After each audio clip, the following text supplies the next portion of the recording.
All right, what's going on, team? Hope everyone's doing well. Weiss here, bring you another discussion on gaming with the Daily Rage Quit.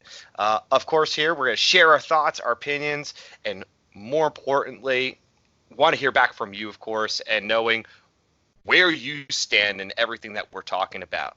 Obviously, alongside me today, I've got our co-host, Steelman, helping bring additional light into the ever-growing topics that we plan to hit and cover. How's it going, all? How are you guys? So one of the big ones, guys, that we're going to be going over today is the brand new Last of Us 2 trailer that was launched by Naughty Dog earlier this week. It's really cool. It's something that's been majorly anticipated, and really, Steelman and I really want to jump in and give our thoughts and opinions right on through. Everything from the graphics itself to the story, questions that we have, and our final thoughts, which are probably going to be, Steelman, you can't disagree with this. We're fucking stoked. Yeah, I think it's safe to say I got full chub for this one. It's only about a month and a half away, so I think we're all pretty pumped for this one. It's going to be fun. I can't wait for it. So one of the big things that we want to go right into, obviously, is picking up on the story. Now, Steelman's got a little bit more experience on the story side. So, Steelman, if you want to hit off kind of what you're seeing from a story perspective, I'd love to get your thoughts around it. Yeah, the story looks awesome. I think you have obviously the key players. You have Joel and Ellie, who are from The Last of Us, the first Last of Us, The Last of Us, I should say.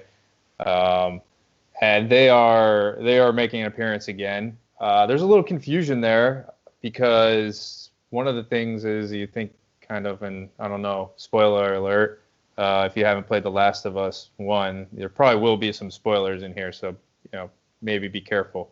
There's a disclaimer right there. Yeah, that's a disclaimer. Turn it off now. But yeah, one of the things is you think Joel is dead. So that was a little confusing for me, seeing Joel in there again. And maybe I'm remembering that incorrectly. So I thought that was the case. But yeah, so Ellie has a new tattoo on her arm. I see that's something that's different, where she's getting a tattoo in this world that has been ravaged and destroyed. We don't know what the tattoo parlor situation is, but apparently they're up and going. But anyhow, yeah, one thing for me was seeing that she and Joel were having a conversation, and she had a tattoo on her arm. So obviously Joel's in this game. He's there, and that was something that threw me off. But cool.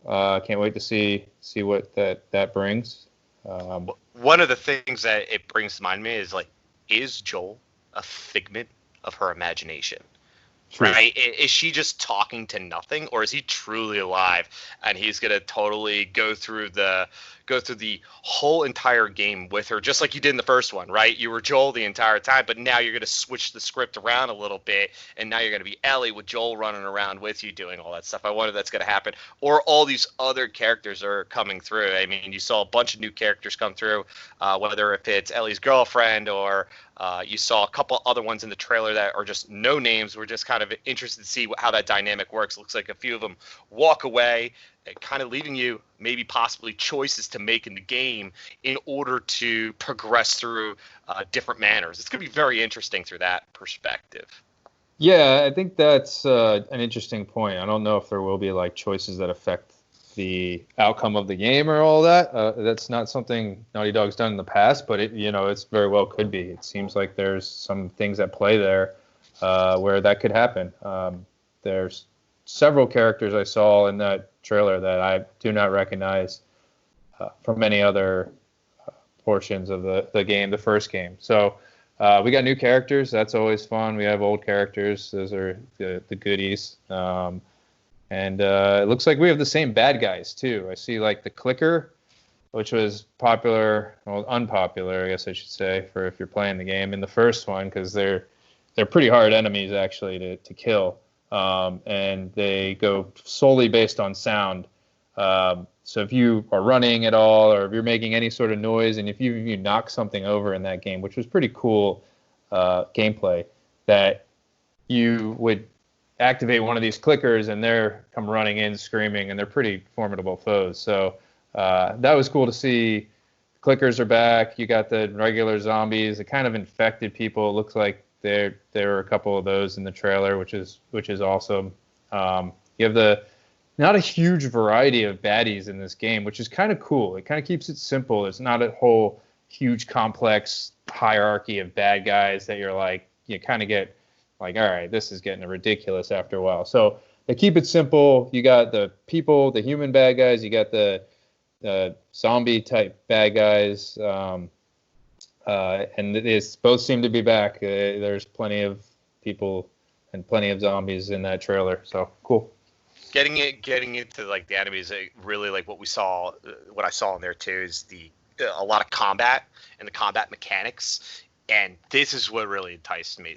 The game's fluidity and how it plays, whether if it's cinematic, whether if it's fighting, whether if it's any other choice, the game just seems so fluid. And what I mean by that, and this is super important, is that it's not just the same type of killing every single time. There's a lot of different ways in which you can approach enemies, many different ways in which you could take out enemies. I mean, in the trailer itself, what's really cool is like you could slit people's throats in multiple different ways. You could throw them over edges, or if you really want to go guns blazing, you could blow them out of the sky. Like that one section where the dude just ate a bomb and his entire body exploded. It was so sick. Blood everywhere, all that. So like when you start to see a lot of that, the damage that you could inflict, a lot of things that I caught that were really minute details, or even like the damage that was on the body itself. So whether if you're killing the clickers or you're killing humans as well, in the gameplay as Ellie's swinging her knife or her axe, you could see where the damage is taking place. And I think what's even more crucial, and this is like that attention to detail I love about Naughty Dog, is the facial expressions when they're just taking it. They're just like, ugh. And you feel it, you're like, ugh, right there behind the controller. So it really brings a ton of impact. And I saw a lot of cool stuff there, and hopefully they bring a whole new dynamic factor to the approach of how you take out your enemies. More importantly, all the different ways you take them out. I think it's gonna be sick. Yeah, man, this is something that I get going on too, man. It's something that gets me stoked for sure. Like Last of Us, the first Last of Us, still don't know what to call it. The Last of Us was really kind of hit the nail on the head with that when it first came out. I remember seeing it and being like, wow, like this is new. Like the fluidity, as you mentioned, like it looks so natural. It doesn't look like it's programmed. It doesn't look like it's set up, and you come in a room and you have this thing and you have two characters and they're acting it out, and it's obviously you get the repeats and it happens the same way every time.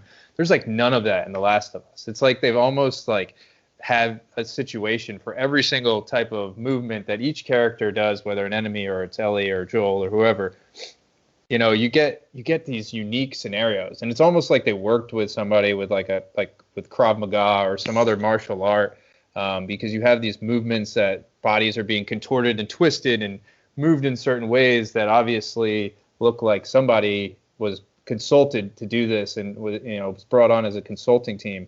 Which I'd be curious to figure that out if they did that. I know Call of Duty did a little bit of that with people with guns in the last go around, and it really showed. It really made the game realistic. It gave weight to the weapons. And I don't want to go into Call of Duty too much, but I think it's worth mentioning. I wonder if these studios, in order to get things right, are starting to examine real life situations and work with real life consultants in these industries and bring them into the game. And if that's the case, if that's going to be the new standard, I'm all for it. I think it's awesome.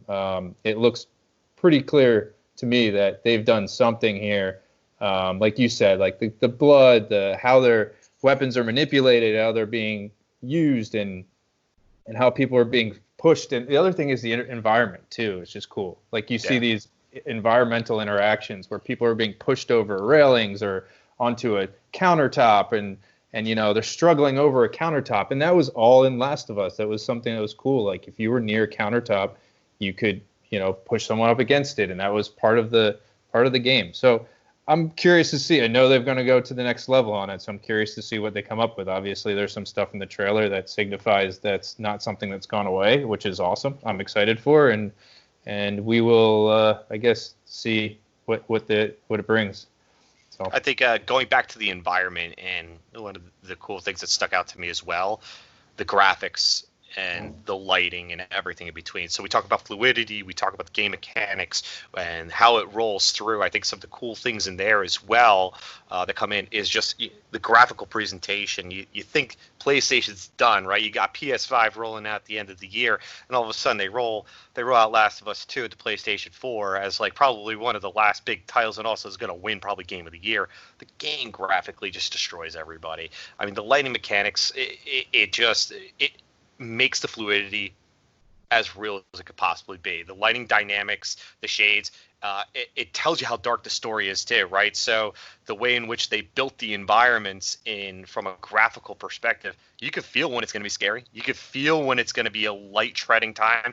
And also when the action's high impact, you feel based off of how the environment looks, how it feels internally to you of what you're anticipating. It's going to raise your heart rate. It's going to slow your heart rate. I just wonder how they do that. Like how they imagine that. How the artist is going in, like they're thinking, okay, we need to raise the heart rates here. We need to, what colors work, what dynamics work, what shade of black is going to make the difference in this particular moment. I just imagine that's how they're going into it as they unravel the story that they built.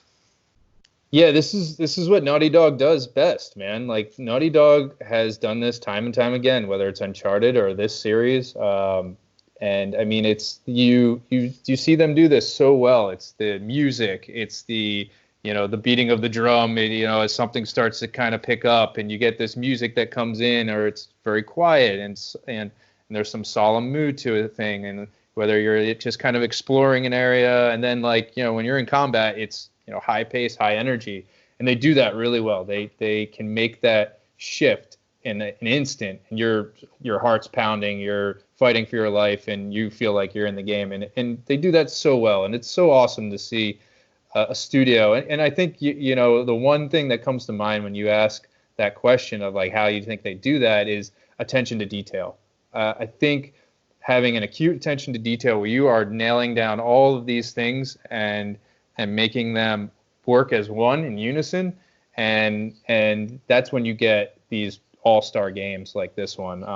You have the soundtrack, you have the sound effects, you have the environment, you have the character, you have all those things interacting together. One of my favorite things is the flora. I love looking at the flora and the ferns in this case, or the trees, and when you're in that quiet like game part, you can see all that stuff moving in the breeze. It seems to be flowing. It seems to interact with the character when they walk past it. That's just stuff that's like you don't need to do. A lot of games don't do it. It's just if you play a Battlefield and there's grass on the ground, you just run over it. But in this game, it all seems to kind of move, and it all seems to be there. And that attention to detail is just something Naughty Dog does better than anyone else, in my opinion. So get ready, glad everybody. To see that.